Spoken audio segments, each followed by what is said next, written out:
How many of you would cross an ocean to give your children a better life? Would you traverse a mountain range with a child on your hip to give him a better home? For my children, I was willing to risk everything. My name is Anna Slough, but you can call me Mother Slough. I was born in Germany in 1799 in a world that taught women to endure, to labor, and to hope quietly. But I have never been especially quiet, and I never learned how to wait when something needed doing. When I was a young woman, I had a feeling that there was more to this world than what I had seen in Germany, that my hopes might be fulfilled across the sea. I decided to make the long journey to the New World, America. Little did I know, as grueling as that journey to America had been, it was just the beginning. After arriving in America, I married Jacob Slough, a good and dependable man who was born in Pennsylvania in 1793. And together we settled in Harrisburg. We began raising our children there. Mary, born in 1817, Maria in 1820, Caroline not long thereafter, and then little Jacob was born in 1829.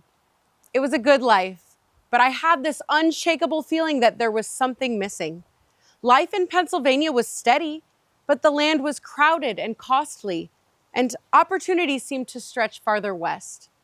We had heard stories, whispered, shouted, and sung of fertile soil in Illinois, of broad rivers and cheap land, a place where an immigrant family could own not just a home, but create a future. In the spring of 1832, I made the decision, bold, perhaps even foolish in the eyes of others, to go ahead of my family and establish our future. I did not go entirely alone.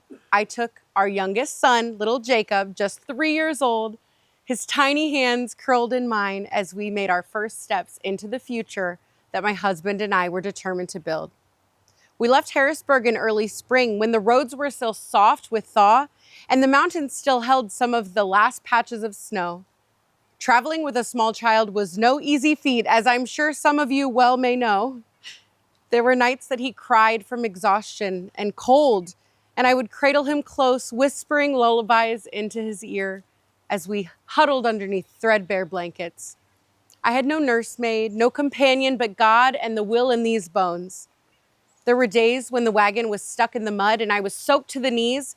There was no dry wood to cook or warm food to feed him, but we persisted on. Some mothers say that they will move mountains for their children, but I traveled through them. The Alleghenies rose before us, steep, wild, and endless. Our wagon slipped more than once on narrow, muddy trails, and I had to walk portions of the way, holding Jacob in one hand and guiding the horse with the other. There were nights that we shivered beneath damp blankets and mornings when I had to warm his hands before he could even hold a biscuit. Once we finally made it to Ohio, we decided to rest in Cincinnati, just briefly. The city was swelling with immigrants, especially Germans. I heard my native tongue in markets and alleyways, and I saw women with aprons and faces just like mine doing what they could to make a life there.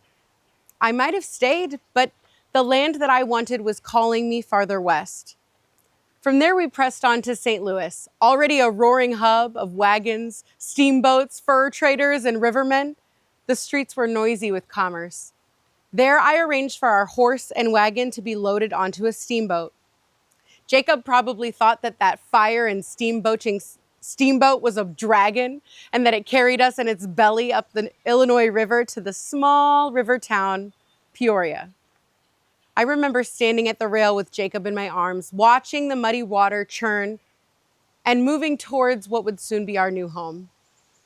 The river carried us through dense forests and scattered frontier outposts. This was not always a peaceful place. In the spring of 1832, the frontier was tense. Just north of us, the Black Hawk War was erupting. Chief Black Hawk and a band of Sauk and Fox warriors had crossed back into Illinois to claim their motherland. It was a land that had belonged to their ancestors and had been taken from them. The U.S. Army and local militias had taken up arms against the Indians. And though I never saw a battle, the fear was everywhere. There were whispers in taverns and passed between passengers. We were traveling through contested ground, land that had only recently been taken from them. Although I never saw them, I am sure that there were native families along the riverside watching our boats pass, their eyes quiet and curious, mothers wondering what our presence meant for their children. I empathized with them in a way that any mother would. I knew that we were not the first to call this land home. When we finally arrived in Peoria, it was still a young town, little more than cabins and trading posts along a wild riverfront, but I saw what it could be. I bought a 2-story house at what is now 210 South Washington Street. It faced the riverbank. I also claimed 900 acres of fertile earth near Big Hollow. Now, you must understand, since I was a woman, I was not allowed to own land in 1832. So I had to claim that land in my husband's name. It wouldn't be until 1862 that the Married Women's Act was passed and allow at least married women to have land in their own name. I took my time finding the right land. I wanted land that would carry wealth for future generations. And I found that up by Big Hollow. And I was satisfied that it would be good earth for farming, with timber and water nearby. People began calling me Mother Slough. Perhaps that was because I arrived ahead of my family with just little Jacob. Perhaps it was because I opened my doors to welcome strangers. Perhaps it was because I was persistent in building a community here in Peoria. Regardless, I wore that name with pride. Please call me Mother Slough. This journey that Jacob and I had made, it was treacherous. It was a miracle that we both survived. However, what is a home without your family? So the very next spring, my now 4-year-old Jacob and I returned all the way to Pennsylvania to bring back his father and our daughters to our new home. And in 1834, my husband and I turned that house on Washington Street into the Union Hotel. There were 4 rooms upstairs for sleeping and a bar room downstairs. It became a welcome stop for weary travelers, especially fellow German immigrants, looking for a hot meal and a familiar voice. Later, the townspeople called it Slough's Tavern. Jacob was the entertainer. He was always happy to pour a drink and tell a story. But make no mistake, I ran the place. I tended the garden, I fed the guests, I oversaw the horses, I scrubbed the floors, I kept the books, and I paid the bills. Every inch of that tavern bore my mark, my sweat, and my determination. We continued to grow our family here in Peoria, and Jacob and I had 2 more sons, Henry, born in 1836, and George in 1839. As our family grew, so did Peoria. We watched it rise from dirt paths to plank roads, from shacks to storefronts, from silence to song. I hosted hundreds, maybe thousands of travelers. I fed them, comforted them, and made them feel like this could be their home too. In 1878, I passed from this life and was laid to rest here in Springdale Cemetery, not too far from the river that once carried me to this new life.